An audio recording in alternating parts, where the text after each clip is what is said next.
আসসালামু আলাইকুম everyone, welcome back to my channel. কেমন আছেন সবাই? আশা করছি অনেক ভালো আছেন। আমি আলহামদুলিল্লাহ অনেক ভালো আছি।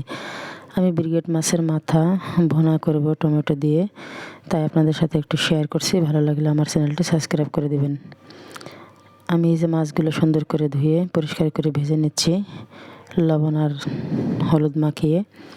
আর এখন ওই তেলের ভিতরে দিয়ে দিলাম আপনার কাঁচা পেঁয়াজ আর হলো মরিচ, সামান্য একটু তেল দিয়ে দিলাম লবণ। বাদামি রঙের হয়ে আসছে, বাদামি রঙের হওয়ার পরে দিয়ে দিলাম সব ধরনের মশলা, আদা বাটা, জিরা বাটা, রসুন বাটা, হলুদ গুঁড়ো, মরিচ গুঁড়ো, ধনিয়ার ফাঁকি, আর দিয়ে দিলাম তেজপাতা। সামান্য নাড়াচাড়া করে দিয়ে দিলাম পরিমাণ মতো পানি। পানি দেওয়ার পরে আপনার মাছগুলো দিয়ে দিব। ফুটে ওঠার আগেই আমি একসাথেই দিয়ে দিব টমেটোগুলো আর মাছগুলো একসাথে রান্না হতে থাকবে। আমি মাছগুলো দিয়ে দেখা যায় যে একটু সময়ের জন্য ঢাকনা দিয়ে ঢেকে দিব। মাছটা ঢেকে দিলে হবে কি, একদম উলটপালটভাবে বলক আসলে মানে অনেক ভালো হবে।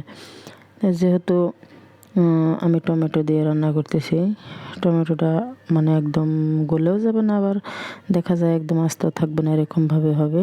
আর আমি এই টমেটো দিয়ে মাছের মাথা রান্নাটা একটু ঝোল ঝোল রাখবো।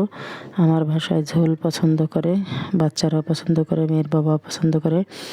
আর আগামীকাল থেকে রোজা, এইগুলো দেখা যায় যে এই কারণে আজকে রান্না করতেছি।